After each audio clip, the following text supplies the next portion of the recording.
So hello everyone, good evening to all. तो आज का जो टॉपिक मैं आप लोगों के लिए लेके आई हूँ वो टॉपिक है मोस्ट इम्पॉर्टेंट टॉपिक और मोस्ट कॉमन भी कह सकते हैं हम इसको, क्योंकि हर एक एग्ज़ाम में इससे क्वेश्चन जो हैं वो बनते ही बनते हैं। तो चलिए हम शुरू करते हैं इस टॉपिक को। टॉपिक शुरू करने से पहले मैं आपको जो है इसका नाम बताऊंगी कि जॉन्डिस को हम और किन किन नामों से जानते हैं। बेसिकली जो जॉन्डिस होता है, नॉर्मल लीमेंस लैंग्वेज है जॉन्डिस, हम सब लोग जो है यूज़ करते हैं जॉन्डिस। लेकिन जो है इसका जो एक स्टैंडर्ड नेम है वो है हाइपरबिलिरुबिनिया, और एक और नाम से इसको हम जानते हैं इक्टरस के नाम से। सो इक्टरस, जॉन्डिस या हाइपरबिलिरुबिनिया, ये तीनों एक ही चीज़ है और इसके बारे में आज हम पूरी चर्चा करेंगे। जॉन्डिस होता क्या है? तो येलोइश अपीयरेंस दिखता है स्किन का, स्क्लेरा का, नील्स का, तो हम उसको बोल देते हैं कि ये जॉन्डिस है। लेकिन ये जो है पीलापन आता क्यों है? तो ये जो पीलापन आता है या येलोइश कलर का स्किन होता है वो हमारा जो है अनकॉन्जुगेटेड जो बिलिरुबिन होता है, वो बिलिरुबिन का एक्सेसिव अमाउंट में जो है अकोमुलेशन होने लगता है। इसकी वजह से जो है स्किन जो है हमारी येलो कलर की दिखने लगती है।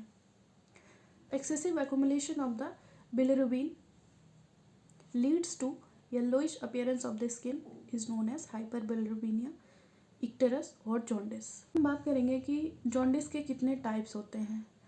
तो जॉन्डिस जो है उसके दो टाइप होते हैं, एक पैथोलॉजिकल, एक फिजियोलॉजिकल।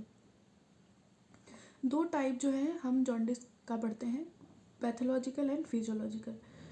तो पैथोलॉजिकल जॉन्डिस जो होता है वो विद इन 24 आवर होता है, जबकि फिजियोलॉजिकल जॉन्डिस जो होता है वो आपका मोर देन 24 आवर, मतलब 24 घंटे के बाद जो है बच्चे का जो स्किन है वो येलो कलर दिखेगा। जो पैथोलॉजिकल जॉन्डिस होता है वो उस पर फोटोथेरेपी की नीड होती है, लेकिन जो फिजियोलॉजिकल जॉन्डिस है उसमें एक्सक्लूसिव ब्रेस्ट फीडिंग से जो है वो ट्रीट हो सकता है बच्चा। जो पैथोलॉजिकल जॉन्डिस होता है इसमें जो बिलिरुबिन का लेवल है वो 15 mg/dl से भी ज़्यादा आगे बढ़ सकता है, लेकिन फिजियोलॉजिकल जॉन्डिस में 15 mg/dl से ज़्यादा नहीं बढ़ेगा, 15 mg/dl से नीचे ही रहेगा बिलिरुबिन का लेवल। और इन दोनों ही कंडीशन में हम जो है मदर को ये एडवाइस करते हैं कि हर 2-3 घंटे पे जो है बच्चे को ब्रेस्ट फीड कराते रहें। अब हम बात करेंगे कैसे ट्रीट करते हैं। तो जो जॉन्डिस है या हाइपरबिलिरुबिनिया का कंडीशन है उसको हम ट्रीट करते हैं, बीच में एक नाम आया था फोटोथेरेपी। फोटोथेरेपी जो है इसका ट्रीटमेंट होता है और फोटोथेरेपी से ही हम बच्चे को करते हैं। ये स्क्रीन पे आपको फोटोथेरेपी मशीन दिख रही होगी, ये फोटोथेरेपी इसी मशीन के अंदर जो है फोटोथेरेपी बेबी को देते हैं।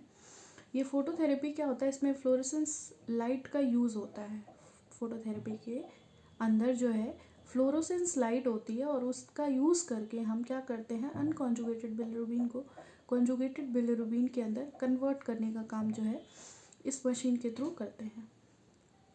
तो चलिए शुरू करते हैं।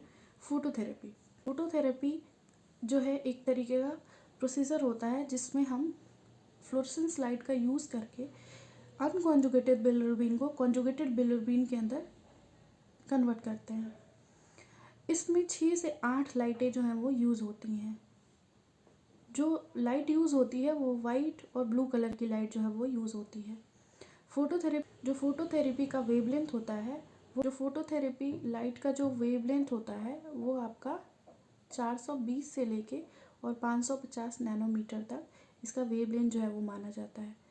अब एक क्वेश्चन बहुत ज़्यादा इम्पोर्टेंट क्वेश्चन बनता है जो कि मैंने आपको ट्रिक ऑफ 45 में भी बताया था कि फोटोथेरेपी के लाइट और बच्चे के बीच का जो डिस्टेंस होना चाहिए वो कितना सेंटीमीटर होना चाहिए। तो वो 45 सेंटीमीटर जो है डिस्टेंस होना चाहिए, मतलब इतने डिस्टेंस पे जो बेबी है वो आपका लाई डाउन होना चाहिए।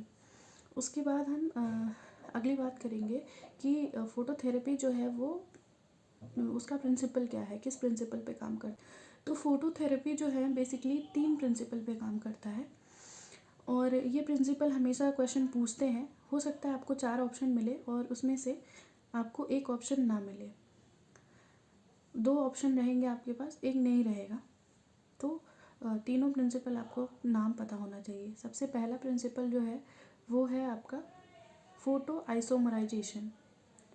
फ़ोटो आइसोमराइजेशन जो है प्रिंसिपल है स्ट्रक्चरल आइसोमराइजेशन, और तीसरा प्रिंसिपल है ऑक्सीडेशन। 3 प्रिंसिपल है photo isomerisation, structural isomerisation and oxidation. 3 principle जो हैं ये फोटोथेरेपी के होते हैं। तो फोटोथेरेपी के बारे में कुछ इम्पोर्टेंट बातें थी। उसके बाद हम बात करेंगे कि जो ये फोटोथेरेपी होता है उसमें कुछ कुछ जो है नर्सिंग रिस्पॉन्सिबिलिटीज़ होती हैं। तो वो कौन कौन सी रिस्पॉन्सिबिलिटीज़ होती है या नर्सिंग केयर क्या करेंगे हम अगर बेबी जो है फोटोथेरेपी पे है तो सबसे पहला, जब भी बेबी फोटोथेरेपी के लिए आता है, अगर 15 mg/dl से ज़्यादा हो रहा है बिलिरुबिन का लेवल, तो हम फोटोथेरेपी क्या करते हैं, शुरू कर देते हैं। दूसरा पॉइंट, जब भी बेबी फोटोथेरेपी के लिए आता है तो उसका आई और जेनिटल रीजन जो है हम कवर करते हैं। पॉइंट नंबर 3, बेबी की पोजीशन हर 2 घंटे पे हमें चेंज करते रहना है। बेबी का टेम्परेचर हर 2 घंटे पे मॉनिटर करना है आपको कि बेबी का टेम्परेचर क्या है।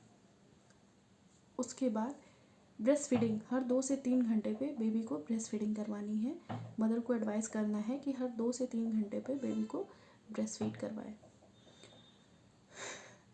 जो है बिलिरुबिन का लेवल रोज़ एक बार जो है मॉनिटर करना है कि बिलिरुबिन का लेवल कम हो रहा है या नहीं हो रहा है।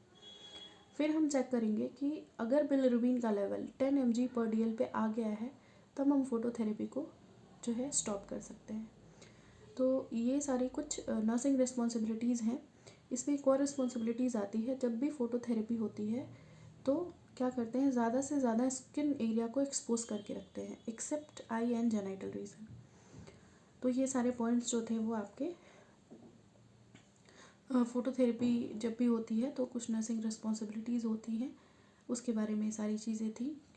और फ़ोटोथेरेपी हम कब जो है स्टॉप कर सकते हैं, तो अगर बिलिरुबिन का लेवल 10 mg/dl आ जाता है, 15 से 10 mg/dl पे आ जाता है, तो हम क्या करते हैं, फ़ोटोथेरेपी को स्टॉप कर सकते हैं।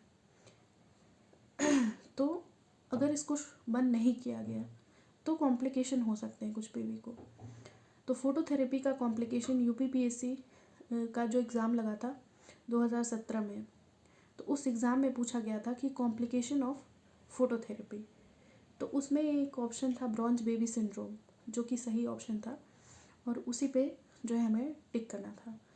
तो ब्रॉन्ज बेबी सिंड्रोम जो होता है एक कॉम्प्लिकेशन होता है फोटोथेरेपी का। डिहाइड्रेशन हो सकता है बच्चे को फोटोथेरेपी से, हाइपरथर्मिया हो सकता है, स्टर्लिटी हो सकती है और रेटिनल डैमेज हो सकता है। अगर आई को कवर ना करें और जेनिटल एरिया को कवर ना करें तो स्टर्लिटी एंड रेटिनल डैमेज जो है वो देखने को मिल सकता है। बाकी dehydration and hyperthermia and bronze baby syndrome जो कि एक इम्पॉर्टेंट कॉम्प्लिकेशन है क्योंकि ये एक बार एग्ज़ाम में पूछ चुका है। तो ये कॉम्प्लिकेशन। थैंक यू एवरीवन, और जल्दी ही एक नेक्स्ट वीडियो और आएगी। Thank you so much.